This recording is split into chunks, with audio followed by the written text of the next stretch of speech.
Assalamualaikum warahmatullahi wabarakatuh. Selamat siang semuanya.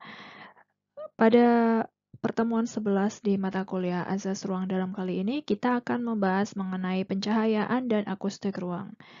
Sebelum kita memasuki materi, perlu diketahui dulu bahwa materi kali ini akan dibahas pencahayaan terlebih dahulu, kemudian akan dilanjutkan mengenai materi akustik ruangan.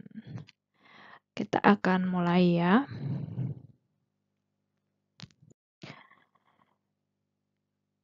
Sebelumnya kita harus mengetahui dulu, kenapa sih kita harus mempelajari mengenai lighting atau pencahayaan. Pada dasarnya, lighting atau pencahayaan merupakan syarat utama pada kejelasan elemen visual. Jadi, visibilitas kita saat melihat sebuah objek itu pasti dipengaruhi oleh pencahayaan. Jadi, visibilitas ini suatu keadaan yang dapat dilihat dan diamati, terutama bendanya. Kalau tidak ada pencahayaan, tidak ada lighting, maka sebuah objek visual itu tadi tidak akan tergambar atau tidak akan terlihat dengan jelas. Nah, sumber pencahayaan sendiri sebenarnya ada 3. Di antaranya ada cahaya matahari atau sunlight. Nah, ini memiliki spektrum cahaya yang lengkap dari ultraviolet hingga inframerah. Bisa kita lihat pada gambar di bawah ini ya. Kemudian ada skylight atau cahaya dari langit. Ini skylight atau cahaya langit ini ideal untuk sumber pencahayaan alami. Kemudian ada artificial light atau cahaya buatan. Yang dimaksud di artificial light adalah yang biasa kita temui sehari-hari, yaitu lampu. Nah, cahaya tampak yang bisa dilihat oleh manusia ada pada cahaya tampak ada di titik ini. Sinar UV ini. Nah, antara sinar UV dan inframerah ini dengan panjang gelombang 400 nanometer hingga 700 nanometer.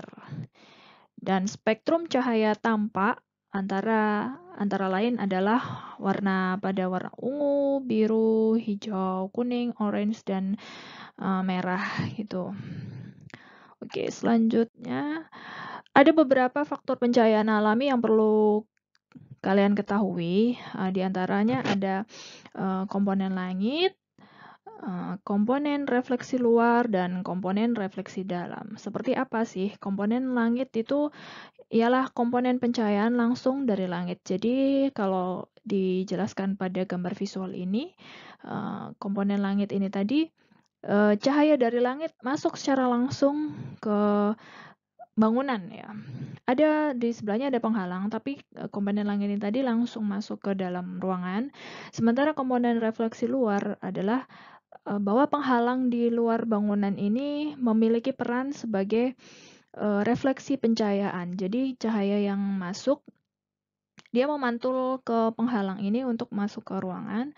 Sementara yang ketiga adalah komponen refleksi dalam. Jadi ada bidang di dalam ruangan yang berperan sebagai pemantul cahaya alami yang masuk ke dalam ruangan gitu. Seperti pada gambar visual di bawah ini. Selanjutnya ada beberapa strategi dasar pencahayaan alami yang perlu kita ketahui. Di antaranya ada 5 ya. Di antaranya adalah orientasi bangunan tentunya. Jadi sebelum kita mengetahui strategi pencahayaan alami, kita juga harus mengetahui dulu orientasi bangunannya ada di arah mana. Kita juga harus memperhatikan titik cahaya matahari. Jadi titik mataharinya maksud saya. Jadi kita harus tahu orientasi bangunannya dulu. Apabila hadap sebelah barat, maka cahaya matahari akan berjalan dari arah mana ke arah mana, seperti itu. Kemudian pencahayaan melalui atap. Pencahayaan melalui atap atau kita kenal sebagai skylight. Nah, skylight sendiri sebenarnya ada beberapa jenis ya. Di antaranya ada skylight sendiri, kemudian ada sawtooth, ada monitor, ada clerestory. Nah, seperti ini kira-kira gambarannya. Ini juga beberapa strategi bagaimana kita membuat pencahayaan alami melalui atap agar bisa masuk ke dalam bangunan. Selanjutnya, kita juga harus memperhatikan bentuk dari skylight itu juga. Apakah seperti di antara gambar ketiga ini atau ada bentuk yang lainnya. Kemudian yang berikutnya adalah perencanaan ruangnya. Perencanaan ruangan ini sangat penting sekali karena ini juga berhubungan dengan orientasi bangunan tadi ya. Arah ketika sebuah bangunan berada menghadap barat, maka kita juga harus mengetahui bagaimana titik matahari tadi berjalan gitu. Jadi kita harus memahami strategi pencahayaan pada bangunannya. Kemudian yang berikutnya adalah warna. Warna ini juga salah satu faktor yang sangat berpengaruh karena warna dan cahaya ya, ini sangat berkaitan erat. Jadi tidak hanya sebagai elemen visual saja, tapi karena warna ini juga mempengaruhi psikologi pengguna ruangannya juga, itu lebih jauh laginya ya. Tapi warna ini kalau kita menggunakan warna yang gelap dan atau warna yang terang, dia akan memberikan efek-efek yang berbeda terhadap ruangannya, juga memberikan kesan suasana ruangan yang berbeda juga. Masing-masing warna itu tadi memiliki makna juga secara psikologis gitu. Nah, ini adalah beberapa strategi pencahayaan serta pemanfaatan strategi pencahayaannya ya. Yang pertama, ini di ruangan kantor ada bidang pantul di ruangan ini. Kebetulan di atasnya adalah plafon expose ya, tidak ada bidang lebar untuk memantulkan pencahayaan. Untuk itu di bangunan ini memanfaatkan sebuah bidang untuk memantulkan cahaya dari luar. Nah, ini juga akan mempengaruhi pencahayaan di bawah bidangnya juga. Jadi di bawah bidang ini akan lebih terang gitu. Sementara di gambar satunya, ini juga karena menggunakan skylight, desain pada bangunan ini juga memanfaatkan beberapa ini ya, efek pantulan-pantulan cahaya. Jadi ada beberapa bentuk-bentuk diagonal yang tidak beraturan di sini. Kemudian cahaya yang masuk, dia akan memantul pada bidang-bidang di dalamnya ini, lalu membiaskan cahayanya ke dalam ruangan ini dan terciptalah efek-efek yang sangat unik di dalamnya ya. Jadi bisa kita lihat pada gambar ini ada efek-efek biasan cahaya dari desain ini ya, skylight ini.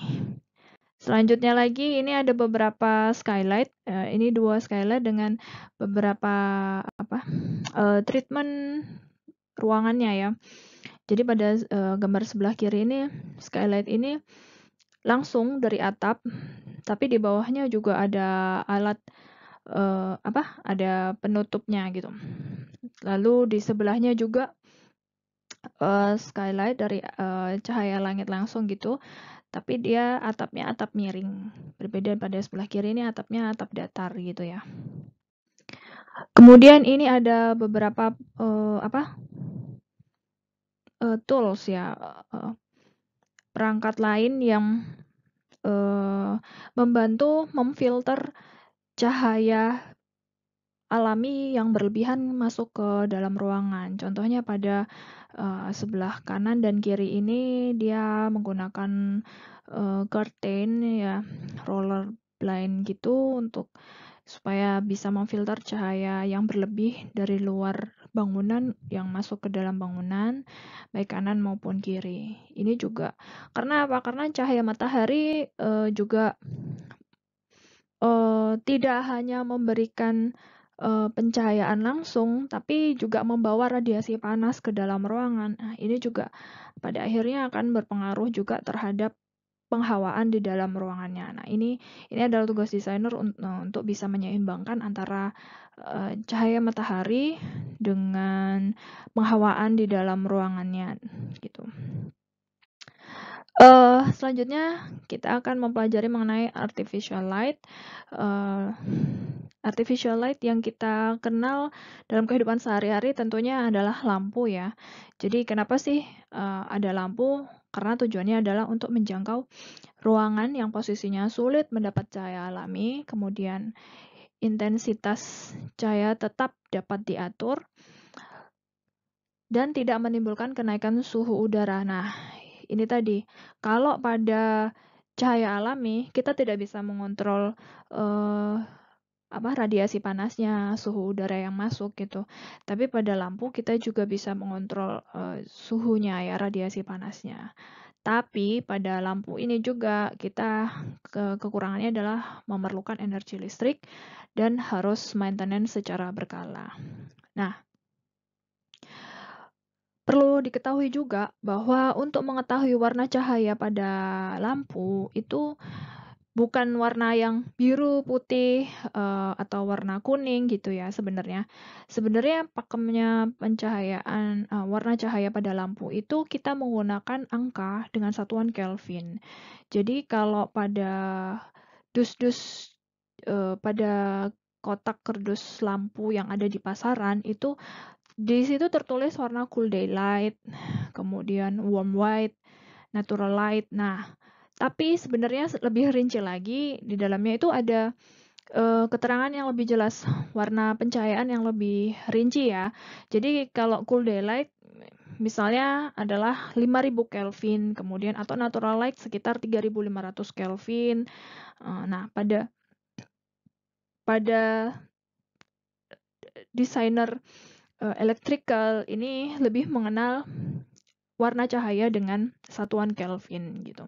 Kemudian pada warna cahaya warm white sekitar 2500 Kelvin. Nah, ditunjukkan secara rinci ditunjukkan pada gambar ini ya.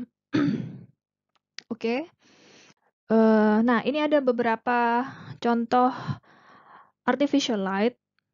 Di antaranya ini mungkin kalau sekarang kita udah lebih mengenal dengan lampu LED ya yang sudah yang sudah sangat banyak di pasaran. Nah, kalau kita kenal dulu berbagai macam lampu itu jenisnya sangat macam-macam ya. Ada lampu pijar, tungsten halogen, sodium, merkuri vapor. Nah, tungsten halogen ini masih banyak dipakai karena pencahayaannya lebih terang, tapi dia mengeluarkan radiasi panas yang cukup tinggi. Sementara kalau kita di jalan-jalan, kita juga mengenal dengan lampu sodium ini, tapi sekarang sudah mulai digantikan oleh LED ya.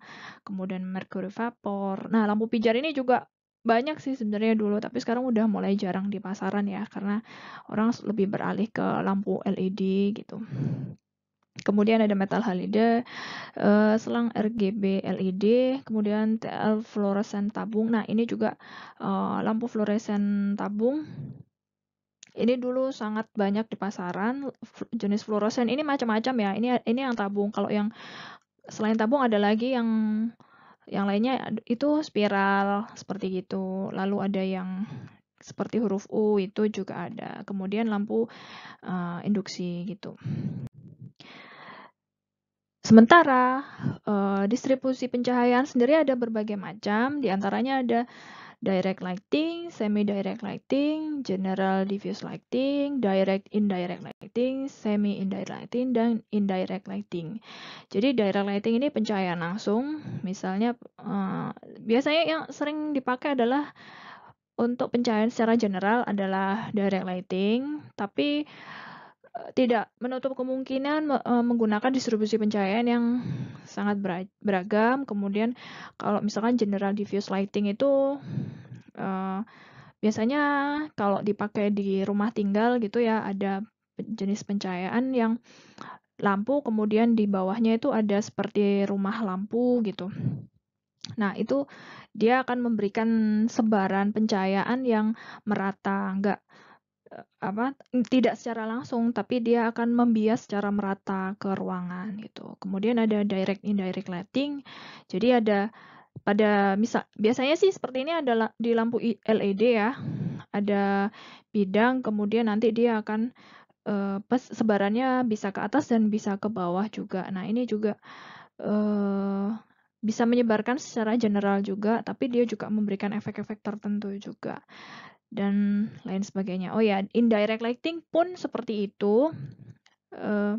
Jadi biasanya sih lampunya menghadap ke atas. Jadi kalau indirect lighting ini berlawanan dengan direct lighting karena pada direct lighting lampunya langsung ke bawah, sementara kalau indirect ini lampunya ke atas. Jadi efek cahaya yang dihasilkan lebih temaram daripada direct lighting gitu. Kemudian sistem pencahayaan lampu sendiri ada berbagai macam juga, diantaranya ada general lighting, ada localized lighting, kemudian ada ambience lighting. Nah, general lighting ini lampunya bersifatnya general seperti yang saya sebutkan pada slide sebelumnya. Nah, pada contoh ini termasuk pada indirect lighting. Jadi dia ada bukan rumah lampu ya, ada lampu tapi dia ada bidang khusus di bawahnya lampu itu supaya dia menyebarkan secara merata, membias secara merata gitu. Kemudian localized lighting ini pencahayaannya terarah pada area tertentu gitu. Kemudian ambience lighting adalah pencahayaan yang sifatnya dia memberikan kesan tertentu, membentuk suasana tertentu pada sebuah ruangan, jadi menciptakan ambien yang berbagai macam. Ini juga bisa dipengaruhi oleh warna-warna lampu, karena kalau bicara lampu LED sekarang kan tidak hanya warna putih, tidak hanya sekitar 3500 Kelvin, 5500 atau 6000 Kelvin atau 2500 Kelvin, tidak. Kalau LED itu sekarang sudah berbagai macam. Ada warna hijau, ungu, biru, kuning, merah, pink, dan lain sebagainya. Kalau kalian cari sekarang udah mulai berbagai macam ya di pasaran, bahkan ada lampu yang dia ada timernya sendiri gitu. Nah, itu juga memberikan ambience pada ruangan yang berbeda-beda gitu, ambience yang berbeda-beda pada ruangan-ruangan sendiri gitu. Kemudian ada sistem pencahayaan lampu selanjutnya, ada task lighting, accent lighting, dan decorative lighting. Kalau pada task lighting dia sifatnya dia adalah lampu untuk memberikan pencahayaan pada tempat bekerja gitu. Jadi workspace-nya itu tidak secara general, tapi dia sifatnya lebih fokus kepada sebuah workspace, tidak hanya tempat kerja ya, tapi tempat kerja yang khusus-khusus juga gitu. Ini adalah task lighting, contoh task lighting ya. Kemudian accent lighting dia pencahayaan yang sifatnya memberikan aksentuasi tertentu pada sebuah ruangan. Misal pada ini dia distribusi pencahayaannya adalah uplight, pencahayaan tidak langsung, dan dia uplight, dia akan menciptakan aksentuasi pada ruangan tertentu gitu. Jadi misalkan pada gambar ini untuk memfokuskan pada area dekoratifnya gitu ya. Kemudian selanjutnya ada decorative lighting juga. Nah, seperti pada contoh di bawah ini. Gitu. Perlu diketahui juga bahwa untuk mengetahui pencahayaan ini sudah sesuai dengan standar kenyamanan cahaya, kita harus menggunakan alat ukur pencahayaan yang biasa kita kenal luxmeter. Jadi luxmeter ini tujuannya untuk mengetahui apakah cahaya yang digunakan pada ruangan-ruangan tersebut sudah sesuai dengan standar kenyamanan, karena pencahayaan ruangan itu pasti akan mempengaruhi pada circadian system manusia ya, terutama pada mata, karena hubungannya dengan kelelahan pada mata. Misal pada contoh pada task lighting tadi, pada area kerja itu pencahayaannya itu sudah ada standarnya gitu. Nah, standarnya misal sekitar untuk area sekian kali sekian meter itu dibutuhkan pencahayaan berapa lux gitu. Kemudian pada kamar, misal ruang kamar itu standar kenyamanan pencahayaannya adalah sekitar 250 lux. Tapi kalau lebih dari itu akan sangat mengganggu mata kita terutama, akan sangat mengganggu mata pengguna ruangan tersebut. Akan merasa cepat lelah, merasa lebih panas, itu tidak nyaman di dalam kamar dan ingin segera keluar dari kamar karena sangat tinggi intensitas cahayanya gitu. Ini sebenarnya ada standar-standar tertentu ya. Jadi misal di ruang tamu dibutuhkan berapa lux, di ruang makan dibutuhkan berapa lux, itu tergantung kegiatan pada ruangan tersebut gitu. Jadi tidak bisa asal gitu. Dan sementara itu titik-titik pencahayaannya juga sangat dipertimbangkan gitu. Ini ada beberapa contoh pencahayaan. Ini continuous lighting.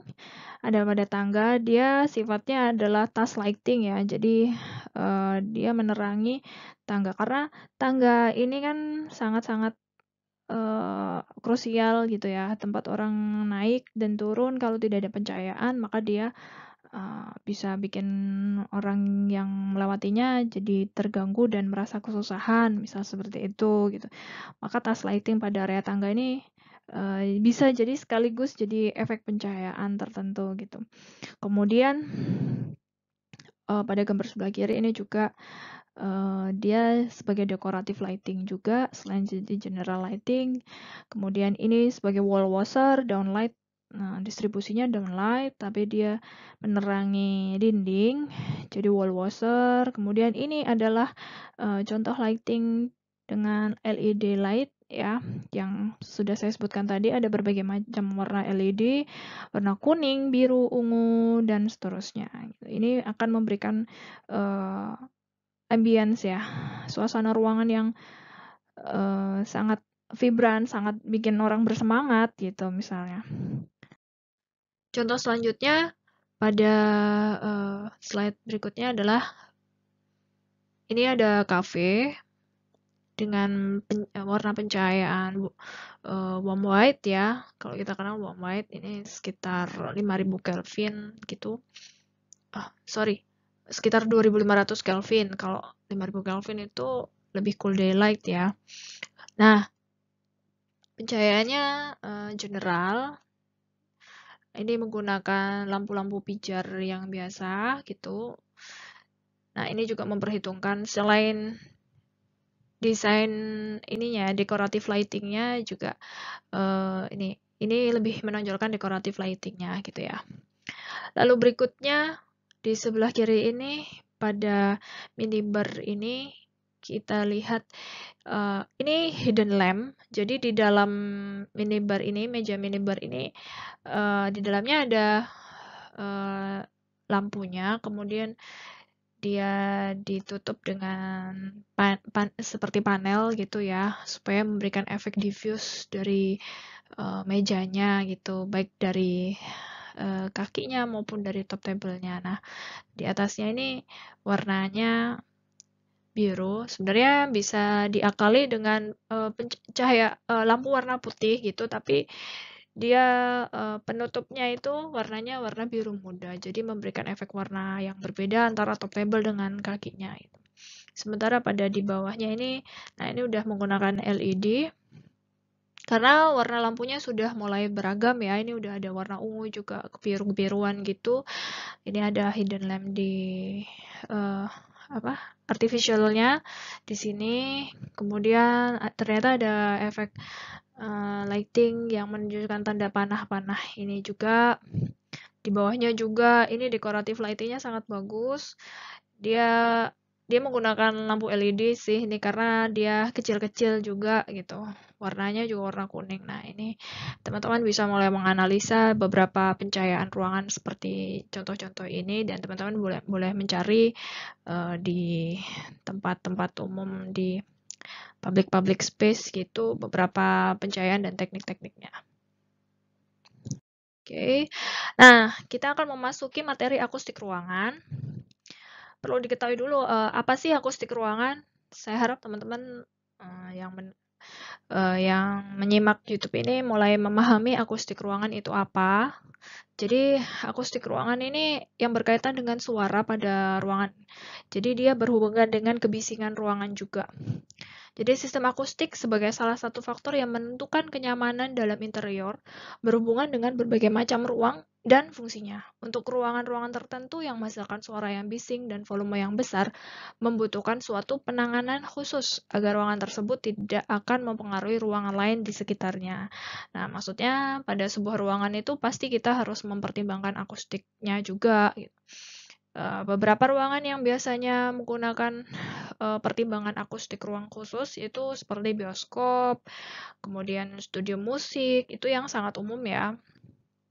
Bahkan kalau sekarang sudah mulai memperhatikan di contohnya rumah tinggal sendiri juga ini ya, rumah tinggal juga udah mulai memperhatikan. Paling banter kalau rumah tinggal itu seperti apartemen. Jadi di arsitek juga mempertimbangkan bagaimana apartemen dan hotel ya. Jadi bagaimana antar ruang satu dengan ruang yang lainnya itu tidak terganggu karena tidak terganggu akustik ruangannya. Karena kan kalau udah berdempetan ruangannya seperti itu kan ada kemungkinan antar ruangan itu kedengaran gitu. Tapi itu tugas Anda sebagai arsitek untuk meminimalisir gangguan suara antar ruangan tersebut gitu. Jadi akustik juga berhubungan dengan penerimaan suara dari luar ruangan yang mempengaruhi kenyamanan pada bagian interior, seperti pada kasus bangunan di pinggir jalan yang sibuk dengan kendaraan membutuhkan sistem akustik yang baik untuk bagian interior agar suara dari luar tidak masuk ke dalam ruangan. Nah, ini ada beberapa kasus yang pernah kita temui, misalkan tempat beribadah, kalau berada di pinggir jalan gitu, itu harus memperhitungkan juga akustik ruangannya gimana, supaya suara-suara di luar ruangan itu tidak mengganggu jamaah ketika beribadah gitu. Nah, faktor-faktor penting yang harus diperhatikan dalam perencanaan akustik ruangan adalah bunyi susulan atau reverberation time dan pantulan bunyi yang merupakan sebagai akibat dari struktur primer dan struktur sekunder ruangan. Nah, waktu bunyi susulan atau reverberation time merupakan waktu yang dibutuhkan untuk penurunan tingkat kebisingan sebesar 60 desibel setelah bunyi dimatikan. Kemudian evaluasi ukuran bunyi susulan sekitar 5 desibel sampai 35 desibel. Kemudian ada bidang absorpsi juga. Bidang absorpsi ini ditentukan oleh material yang digunakan. Jadi bidang absorpsi ini maksudnya bidang serap suara gitu ya. Kemudian gema. Gema yang dihasilkan oleh pidato dan musik memiliki waktu dan intensitas yang beragam. Ruangan untuk musik harus mempertimbangkan waktu bunyi susulan yang lebih panjang. Namun biasanya dianggap kurang memperhatikan gema. Jadi beberapa faktor-faktor yang harus diperhatikan ya ini tadi. Bunyi susulannya, kemudian bidang serap suaranya, kemudian gema suara di ruangan tersebut gitu. Nah, ada beberapa pertimbangan membuat akustik ruang. Yang pertama harus memperhatikan fungsi ruangannya dulu. Kemudian yang kedua dicari sumber suaranya. Kemudian yang ketiga, bentuk dan ukuran ruangannya seperti bagaimana. Dan yang keempat, lokasi ruangannya ada di mana. Ya, keempatnya ini saling berkaitan karena ini juga yang akan mempertimbangkan seperti apa desain akustiknya di ruangan tersebut. Nah, kalau kita lihat pada contoh gambar ini adalah salah satu contoh panel akustik pada sebuah ruangan ya. Jadi, ini yang tadi kita sebut bidang absorpsi. Apakah panel ini sudah penataannya, bidang absorpsinya, luas bidang absorpsinya ini sudah memenuhi penyerapan suara supaya akustik ruangannya tetap baik gitu.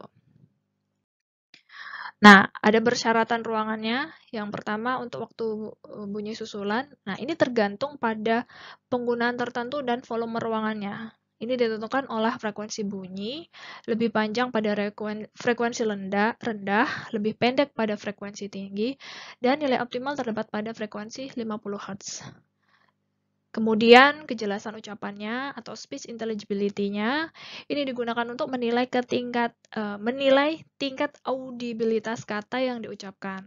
Terdengarnya kejelasan ucapan terbaik adalah sekitar 70%. Jadi, kadang kan kalau kita berada di sebuah aula, hall gitu, ketika pembicaranya menggunakan mikrofon dan ada speaker. Nah, itu kan kadang ada reverberation time-nya ya, ada reverberasinya gitu kan. Jadi ketika bicara nggak jelas karena seolah-olah kayak menggema gitu. Nah, berarti itu juga dipengaruhi oleh material-material yang digunakan pada ruangan tersebut. Karena suara itu juga memantul pada bidang-bidang itu. Kalau material yang digunakan misalkan keramik gitu, granit gitulah, dia tidak menyerap suara, tapi justru akan memantulkan suara. Nah, itulah kenapa harus memperhatikan bidang absorpsi pada akustik sebuah ruangan gitu ya. Nah, yang ketiga yaitu kesan ruangan atau impression of space. Ini ditentukan oleh penerimaan pada pantulan suara terhadap arah dan waktu. Pada ruang musik, pantulan suara yang bersifat menyebar adalah yang baik untuk volume suara dengan kelambatan suara sekitar 80 microsecond untuk kejelasan suara langsung. Kelambatan suara yang lebih pendek mencapai 50 microsecond adalah yang dikehendaki agar kejelasannya tidak menurun. Gitu. Jadi kalau kita lanjutkan ya contohnya tadi, yaitu ketika Anda berada di sebuah hall, sebuah aula gitu, apakah aula itu tadi sudah memiliki bidang absorpsi yang baik ataukah belum? Jadi perlu diperhatikan juga material-material yang digunakan pada aula tersebut karena ketika banyak tamu di aula itu kemudian pembicaranya berbicara di speaker itu tadi akan memantul, tidak hanya mengeluarkan suara tapi dia juga sifatnya memantulkan suara juga. Jadi apakah suara yang dihasilkan itu baik atau enggak, itu juga akan mengganggu pendengar juga ya. Dia lagi ngomong apa sih kok nggak kedengeran karena suaranya memantul-mantul kayak gitu. Nah, tadi kan kita sudah sebutkan ada struktur primer dan struktur sekunder pada ruangan karena ini yang akan mempengaruhi akustik ruangannya. Untuk struktur primernya diantaranya adalah ini ya, tempat gemanya gitu. Bagaimana bidang untuk memberi bidang ruangan untuk dapat menghasilkan gema yang baik. Ada beberapa di antaranya seperti prevention of oscillating echoes, kemudian unfavorable ceiling shape. Jadi ini plafon yang ditata sedemikian rupa atau ini untuk bentuk plafon di sebuah aula ya, atau plafonnya yang seperti ini. Jadi ini memantulkan suara yang langsung ke pengunjung pengguna ruangan di sini, audiens di sini gitu. Nah, sementara pada contoh yang di sebelah sini, yang di nomor 2 ini pantulannya juga jauh gitu. Nah, ini juga akhirnya berpengaruh pada jarak waktu yang digunakan untuk memantulkan suara tersebut. Sementara pada contoh nomor 3 ini waktunya cukup cepat supaya audiens segera menerima suara yang diterima. Kemudian pada ruangan dengan konfigurasi ruangan di nomor 4 ini juga ini adalah contohnya, tapi di sini dia tidak memantulkan suara dengan baik karena dia suara akan memantul pada tepi-tepi ruangan, sementara pada di area tengah ruangan ini suaranya sangat kurang diterima. Nah, ini adalah salah satu contoh auditorium yang bagus akustik ruangannya. Dia ada di Berlin Philharmonic. Staggering the Auditorium. Nah, ini lebih jelasnya di slide berikutnya. Nah, seperti ini. Ini ada Beethoven Archive di Bonn, podium with small chamber music hall. Nah, ini juga podium yang sangat baik akustiknya gitu ya. Nah, ini ada beberapa contoh lagi. Sit on ascending logitarine curve. Jadi, selain ceiling, juga pada lantainya diakali dengan lantai yang ini ya, ke arah atas agar sebaran suaranya tadi menyebar secara merata ke gema suara tadi merata ke audiens langsung. Kemudian ini adalah drop in sound level over absorbing surface. Jadi ini juga ada beberapa konfigurasi seperti ini gitu. Selanjutnya, struktur sekunder pada ruangan. Nah, ada beberapa struktur sekunder. Kalau tadi itu langsung ke ceiling atau plafon, kemudian ke lantainya. Kalau yang berikutnya, struktur sekunder ini lebih pada beberapa struktur tambahan di ruangan tersebut. Nah, permukaan-permukaan tambahan inilah yang membantu untuk memantulkan suara di ruangan tersebut. Misal ada layar di bawah ceilingnya, kemudian ada pembuatan ini menurut elemen bidang refleksi yang tidak menguntungkan. Nah, ini contoh refleksi yang tidak baik. Ini contoh refleksi pantulan suara yang salah satu yang baik. Kemudian pada nomor 3 ini juga ada refleksi difusi oleh penukaran material. Nah, ini ada suara di sini, kemudian dia direfleksikan ke sini. Kemudian bidang yang berefleksi secara difusi. Nah, ini juga. Jadi, ini ada material di dalam ruangan yang sifatnya untuk merefleksikan suara. Beberapa di antaranya ada contoh A dan B. Yang A ini material yang bidangnya lurus, sementara yang B ini dia tidak beraturan. Nah, ini juga akan mempengaruhi pantulan-pantulan suaranya. Kemudian pada nomor 4 ini juga dijelaskan mengenai refleksi yang berubah-ubah karena waktu gitu. Kemudian ada pembentukan titik api yang pada bidang dibengkokkan. Nah, ini ada bidang yang melingkar ya. Ceilingnya melingkar. Nah, ini juga lagi-lagi dia selain memantulkan cahaya dengan memantulkan suara dengan rapi, tapi dia juga akan berpengaruh pada waktu pantulannya juga. Begitu pula pada gambar nomor 9 gitu. Nah, untuk mengukur alat kebisingan pada sebuah ruangan ya, itu kita sebut dengan sound level meter. Ini untuk mengetahui bagaimana berapa desibel kebisingan di ruangan tersebut gitu. Jadi kalau kita mulai gitu, kita nyalakan, suara itu tadi akan diserap pada ini ya, alat ini. Ini yang digital, yang model terbaru, ini yang model manual seperti ini. Jadi ya, kemudian nanti akan muncul berapa desibel sih akustik di ruangan tersebut gitu, gangguan-gangguan kebisingan dari luar ruangan. Nah, demikian materi pencahayaan dan akustik kali ini. Terima kasih sudah menyimak. Saya akhiri. Selamat siang. Assalamualaikum warahmatullahi wabarakatuh.